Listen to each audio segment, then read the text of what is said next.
At the foot of the mountain in the northern suburbs of Beijing, the capital city of China, there is an imperial cemetery built hundreds of years ago.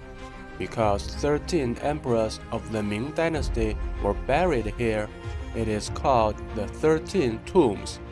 4 of the 13 imperial tombs are open to tourists, and one of them was excavated half a century ago, and the underground palace was opened. This excavated tomb is the Dingling Mausoleum that we will explore in this series, which was the resting place of Emperor Wanli of the Ming Dynasty. In this episode, we will see what's inside the tomb chamber.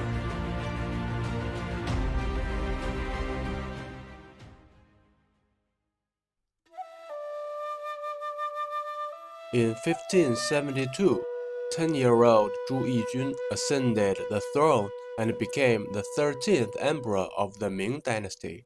He reigned for 48 years and was the longest reigning emperor in the Ming Dynasty.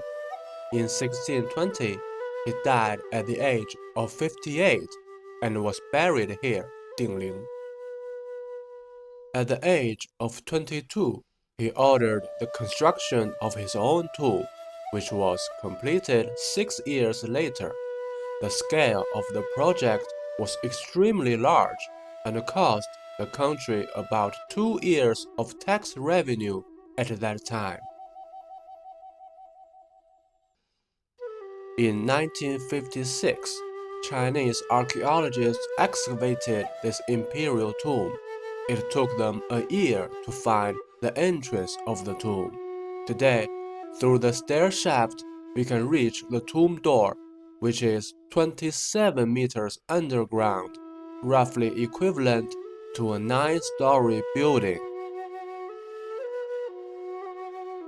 This triangular doorway was originally sealed with bricks and was part of the outer screening wall of the tomb. There was an arched doorway inside, which was also sealed with bricks. This is the entrance to this tomb.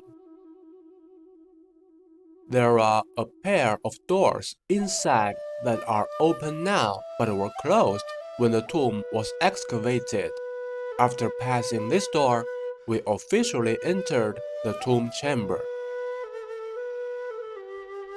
This is the front hall of the tomb, 20 meters long, 6 meters wide, and 7 meters high. When the tomb was opened more than half a century ago, archaeologists saw nothing here. For protection, the floor of the entire tomb was paved with rubber. As for what the floor originally looked like, we will see later. Passing through the second door is the middle hall, which is 32 meters long, 6 meters wide, and 7 meters high. The seats of Emperor Wanli and the 2 empresses are placed here, but we can see from old photos that the original layout was not like this. There are offerings and a huge porcelain pot placed in front of each seat. The pot originally contained oil and a wick. This was actually a big lamp.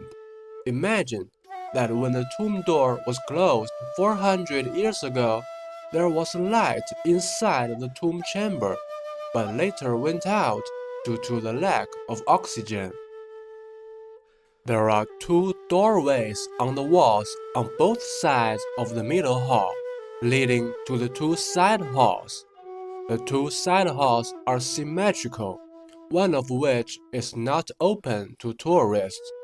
The middle hall and side halls are connected by narrow passages. The side hall is 26 meters long, 7.1 meters wide, and 7.4 meters high. It was empty when archaeologists came here more than half a century ago. Experts speculate that this should be the place where the coffins of concubines were placed.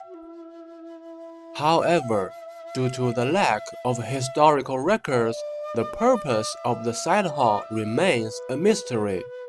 As for the floor mentioned earlier, the bricks on the platform are the same as those on the floor of the tomb. Passing through the third door is the back hall, where the coffin of Emperor Wanli was placed. It is 30 meters long, 9 meters wide, and 9.5 meters high. This is the most spacious and tallest chamber of this tomb. In the middle was the coffin of Emperor Wanli. The two coffins on both sides belonged to the two empresses. Those small wooden boxes were filled with burial objects. Of course, these coffins and boxes are all just replicas. It's empty inside.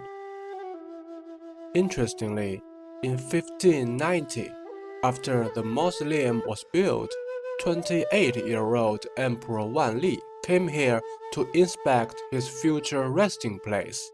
Perhaps he was so satisfied with the construction that he even celebrated by drinking with government officials in the tomb chamber. Imagine what that would be like. Archaeologists discovered a large number of exquisite silk fabric clothes in the coffin of Emperor Wanli, and his body was wrapped in these clothes. As you can imagine, this tomb was buried with many gorgeous items, well-made crowns, imperial robes, human figurines, and countless gold and silver treasures.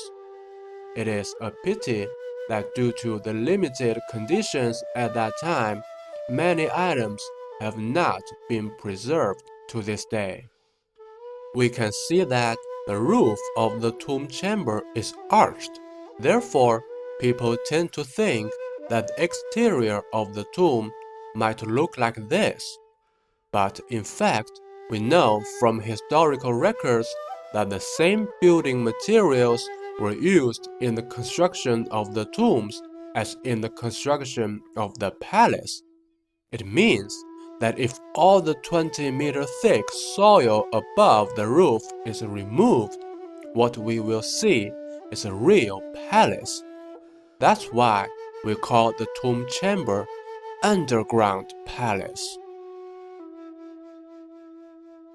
Emperor Wanli ascended the throne at the age of 10 and reigned for 48 years. He was a controversial emperor in Chinese history. People have mixed reviews about him, mostly negative, but his tomb was extremely magnificent, that's for sure. In the year 1620, Emperor Wanli passed away and was buried in this luxurious tomb. 24 years later, the Ming Dynasty fell.